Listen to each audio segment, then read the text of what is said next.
Hi everyone, welcome to my channel. My name is Vanessa and you are watching the Exploring Oracle, or the Exploracle for short.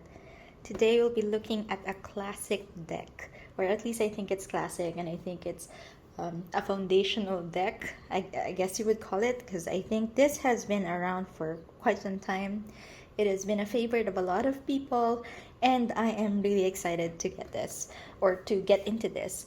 So this is the Druid Craft Tarot, and this is by Philip and Stephanie Carr-Gom and illustrated by Will Worthington. So this is the box.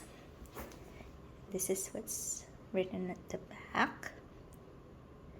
And I know that you can get this in a smaller form factor, or at least it doesn't have, oops, goodness.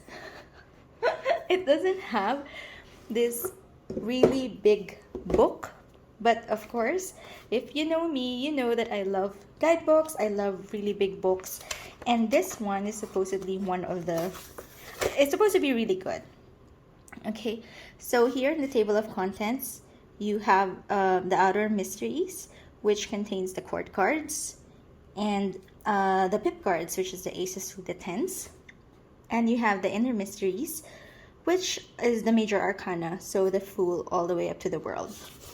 And then it also shows you how to use the cards. It has a lot of spreads, or quite a few number of spreads, and some further reading and resources. And you can see you have an introduction over here. And yeah, it looks like a really good meaty guidebook, which of course I would love. Oh, it has here the 16 personality types of the tarot.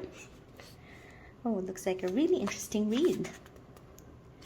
How to interpret the court cards, and this is what each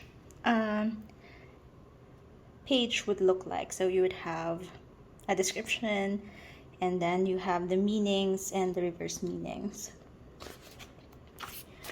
So yeah, and then that is how it looks for the minors. Let's just check. And for the majors, you have a little bit more information. So like 2 to 3 pages per card. Okay, and then at the back you'll have the spreads here, and then some references. All right, so this is a pretty good meaty guidebook, which I would love to get into. And these are the cards, so I'll just remove this plastic wrapping. So I got this deck secondhand, but it doesn't seem like it has been used at all. So really excited about that. You know, I love getting a bargain or secondhand decks. So these are the backs of the cards. They are reversible. And I know that it's like a pet peeve of some people that they have these copyright markings. You'll also notice that the cards are quite big. Let me just get a tarot to compare it with. Comparing with a regular size tarot card, this is a Wild Unknown. It is quite big, so wider and taller. But even if you just trim it, let's say, to the image itself, it is still bigger than your standard tarot card. Cardstock is, it's not exactly glossy, but it's not a matte. So you see that the light reflects quite a lot in this. It is a bit thin, but I think that it would shuffle well. Although I already know that I will be trimming this deck. I think most people do, but for me it's really just because these would be too large for me to shuffle. And as a refill shuffler, you know, I can't even get my hand around it. So anyway, I'll just set up for the flip through so that you can take a closer look at all of the cards. All right, so let's start with the flip through. So I say this is a classic deck because I know that this is a favorite, usually in the top 10s of tarot tubers, and I can really understand why. The artwork is unique. It's very pagan. It's very grounded, and it's something that I would think, you know, would really hold a lot of meaning for a lot of people. I'm not pagan, and it's something that I want to read about definitely and get to know more of. But uh, even though I'm not pagan, these images are quite striking, and I really can't wait to get into it.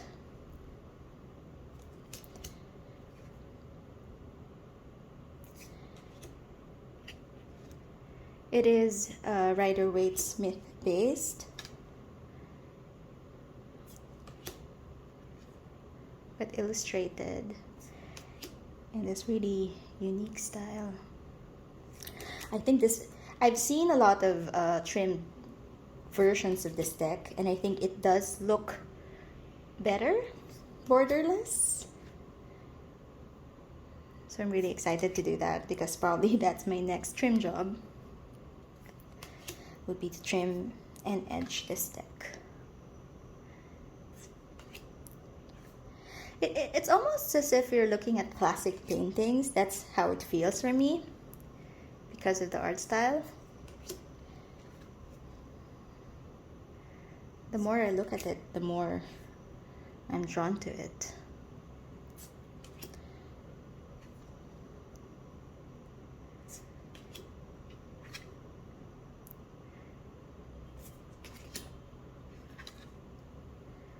And the faces of these people are full of emotion. I mean,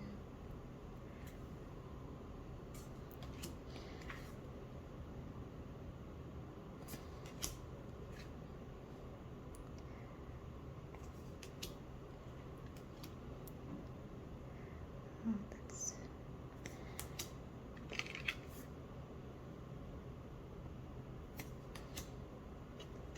As always, feel free to speed up, slow down, or pause if you want to take a closer look at the cards. I will be leaving timestamps so that you can skip some parts of this video if you just want to look at the cards.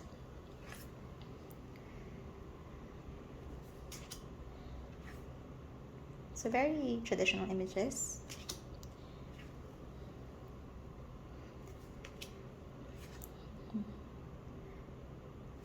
Oh, wait, the courts are named as the Princess, Prince, Queen, and King. And there's actually some of the majors renamed. I'm sorry I wasn't able to point that out during the flip through. But they do have some of the majors renamed.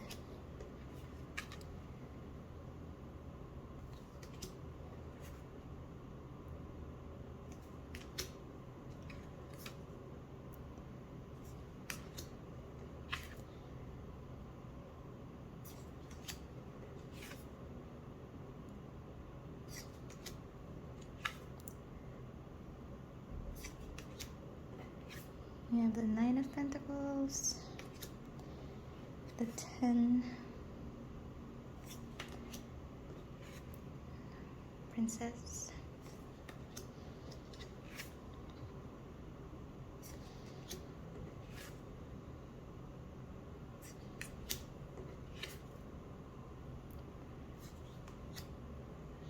and onto our last suit, the Cups.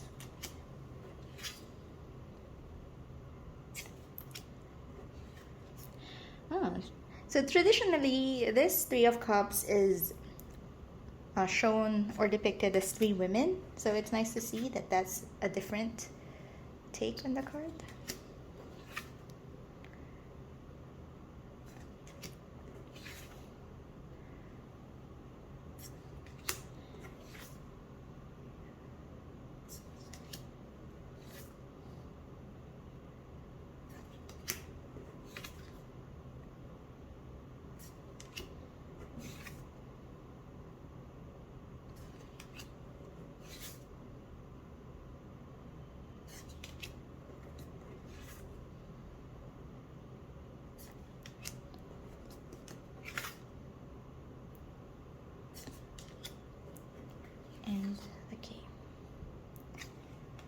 Okay, so I will just show you how this shuffles. I'll zoom out.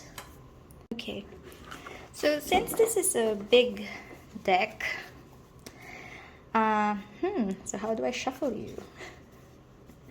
Let's try. How would you shuffle big cards? So I tried to do that. It works, but not really giving me a good mix. Okay, that's better. So the cardstock is thin enough for you to do that. Let's try and shuffle, let's say, with the corners. Oops. Okay. I really have to trim this deck. That's all I gotta say. It's flexible enough. You can riffle it. But it's just too big. Oh, I think that's the best one.